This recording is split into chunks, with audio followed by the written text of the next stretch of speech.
دنیا کی بہت ساری یونیورسٹیز کا آپ نے نام سنا ہوگا اور ایک بہت عظیم ادارہ ہے، اس کا نام ہے ہارورڈ یونیورسٹی۔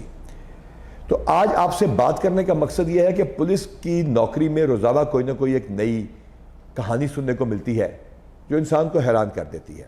میرے ساتھ سیماب بیٹھی ہوئی ہیں۔ سیماب نے پاکستان کی ہارورڈ یونیورسٹی میں نمائندگی کی، اور ہارورڈ یونیورسٹی میں پاکستان میں کتنے بچے اور گئے تھے اور آپ کیسی ہیں، پہلے تو یہ بتائیے۔ جی thank you so much for the introduction. I am doing good. اور ریگارڈنگ دا کوشچن، ہارورڈ میں I was the only one who represented. آپ پاکستان سے ایک گئی تھیں، اب آپ کہاں پڑھ رہی ہیں؟ I am a medical student at Fatima Jinnah medical. تو آپ فاطمہ جناح میڈیکل کالج میں پڑھ رہی ہیں جو کہ سرکاری ادارہ ہے، پھر تو آپ کے بڑے اچھے نمبر آئے ہوں گے۔ بالکل۔ اچھا، تو آپ کے والد جو بہت پڑھے لکھے آدمی ہوں گے جو آپ کو یہاں سے ریپرزینٹ کیا، آپ نے ہارورڈ پریزنٹیشن دی جا کے اور آپ یہاں پہ پڑھ رہی ہیں، تو آپ کے فادر جو ہیں وہ کیا کرتے ہیں؟ ایکچولی ایسا I am not belong to rich family. میرے بابا کانسٹیبل ہیں۔ آپ کے والد ایک کانسٹیبل ہیں، تو ہم آپ کو ملاتے ہیں اپنے ایک کانسٹیبل سے جو کہ ایک انسپیریشن ہے تمام پولیس والوں کے لیے۔ جی بتائیے، آپ نے اس بچی کو اور اپنے باقی بچے بھی ماشاءاللہ پڑھائے اور بچی وہاں تک گئی، تو یہ بتائیے کہ یہ کیسے ہوا اور باقی کانسٹیبلز کے لیے آپ کا کیا پیغام ہے؟ سر یہ اللہ تعالیٰ کی ذات کی مہربانی سے میں نے اپنے محنت سے لگن سے بچے کو پڑھایا، اور بچی اتنی ذہین تھی کہ وہ اپنی محنت سے بچی آگے نکل گئی اور میرے دوسرے بچے بھی پڑھ رہے ہیں ماشاءاللہ۔ تو یہ بتائیے کہ یہ ممکن ہے باقی کانسٹیبلز کے لیے بھی کہ ان کے بچے پڑھ جائیں؟ جی سر، بہت زیادہ 99% ممکن ہے۔ اگر بچے محنت سے، کوشش سے، ایمانداری سے بچوں کو پڑھائے اور ان بچوں کی طرف توجہ کرے تو تقریباً ہر آدمی کے بچے پڑھ سکتے ہیں۔ تو یہی ہمارا یہ پیغام ہے کہ سیماب بیٹا، آپ کو کوئی کمپلیکس محسوس ہوا؟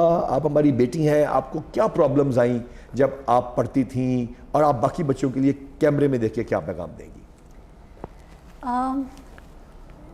تو پہلی چیز جو میں کہنا چاہوں گی کہ پڑھائی کے لیے ریسورسز میٹر نہیں کرتے، آپ کا پیشن میٹر کرتے ہیں۔ میرے بابا نے مجھے سپورٹ دی ہے، وہ سپورٹ جو مجھے کسی دوسرے پرسن نے نہیں دی۔ I remember in the school, اگر میں نے کہیں ضد کی ہے کہیں سے انٹرنیشنل پلیٹ فارم کے لیے، تو بابا gives me hands up for everything, for every time. So it's just a kind of thing for the parents as well, for the constables, for the traffic police man outside there, کہ اپنے بچوں کو encourage کریں۔ The guys just need your words of encouragement. Once they get, انشاءاللہ ہمارے بہت سے بچے بہت آگے جائیں گے۔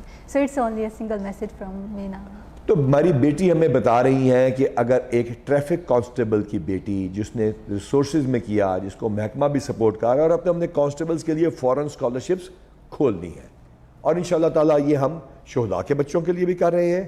جو بچے باہر ایکریڈیٹڈ یونیورسٹیز میں پہنچیں گے ان کو فائنینس محکمہ کرے گا اس لیول تک جس لیول تک پورے پاکستان کے بیسٹ یونیورسٹی کے اندر کرتا ہے۔ تو پھر کیا وجہ ہے کہ ان تمام ویب سائٹس، ان تمام ٹیکنالوجیز جس کا آپ ذکر کر چکے، اس کے ساتھ ساتھ آپ اپنے بچوں کے اوپر توجہ نہیں دے سکتے اور وہ نہیں پڑھ سکتے؟ اور ہاں، اس تمام ویلفیئر کا کیا مقصد ہے؟